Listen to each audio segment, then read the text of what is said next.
The largemouth, the 4 largemouth bass have been in this tank with peacock bass and silver arowana, tigrinus, and the knife fish for about a month, a little over, maybe 1 month and a half. They used to be behind the divider in the tank, behind this tank. When I upgraded them all and gave them the whole tank. And I've been noticing that the peacocks are not thriving. Sorry, they're charging my camera. I went out yesterday. So I was talking about rehoming the 4 largemouth bass from this tank, because I've noticed that in the month that they've been all together here, the arowana and especially the peacock bass were not thriving. The bigger one was more or less okay, but the smaller ones, I've stopped seeing full belly on them, and therefore yesterday I moved the 4 bass in here, because there is a fierce competition. The food here goes real quick, so they will not be able to be as efficient robbers of food of their tank mates in this tank versus that other tank. And these tank mates are bigger and more assertive. So they've been here already about a day, actually exactly a day, and they started feeding like 2 minutes after I rehomed them in here. Some of them started taking pellets. It's amazing to see how tough these fish are.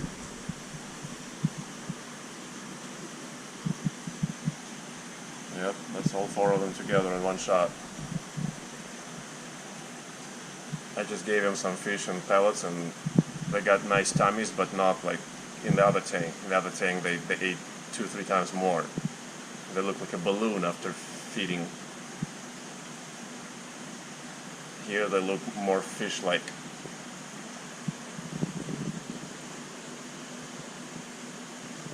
So for their tank mates, they have the silver dollars here,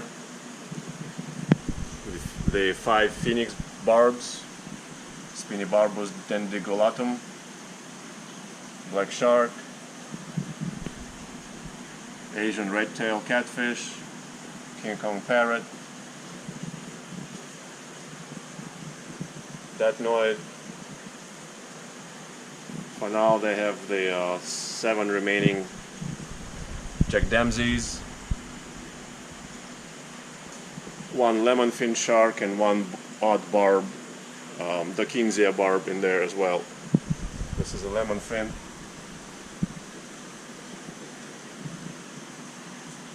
See how well he sees me? Yep, right here. Where is the Dickensia? Oh, right there.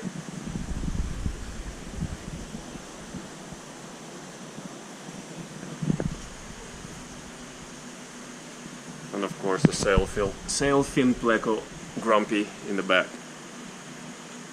So for now everything is stable. Nobody's making anybody miserable as far as I could see. But this is a very highly packed tank, only because we have 15 times turnover in this tank, so we can afford that. I would not recommend it for a normal tank, but this tank is receives about 2,500–3,000 gallons an hour, while having only about 200 or a little under gallons in it. It's a 240 gallon tank if it was filled to the top, nominally.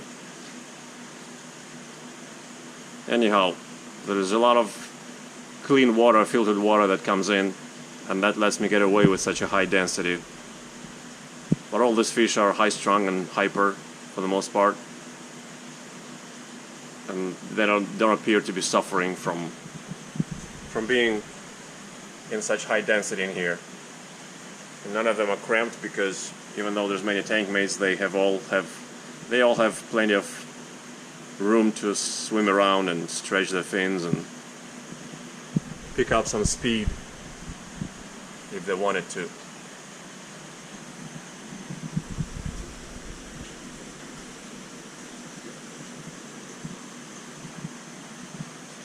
The largemouths grew significantly.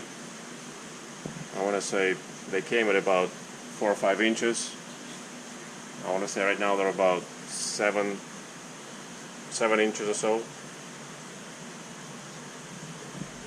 And their girth they're very plump. Very good girth. So anyhow, they came from this tank. This tank became much more manageable now. Now everybody gets their good share of food to my liking. I'm starting to see plumped up tummy, like on this peacock, second biggest.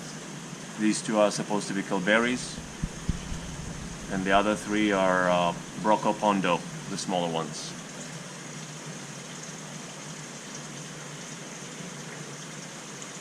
For some reason, the Brocopondos stopped taking fish from me. They now only want pellets, which is strange. I hope they will snap out of this strange habit and go back to taking the cut fish as they have been doing for me from the beginning. Had been doing and then stopped. It's another Brocopondo.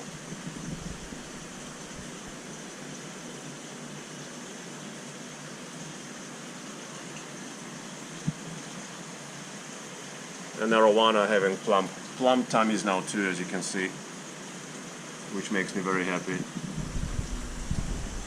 Because largemouth bass, they're close to the top in the greediness department. They've been out competing, out eating everybody and stressing them and probably even biting them too.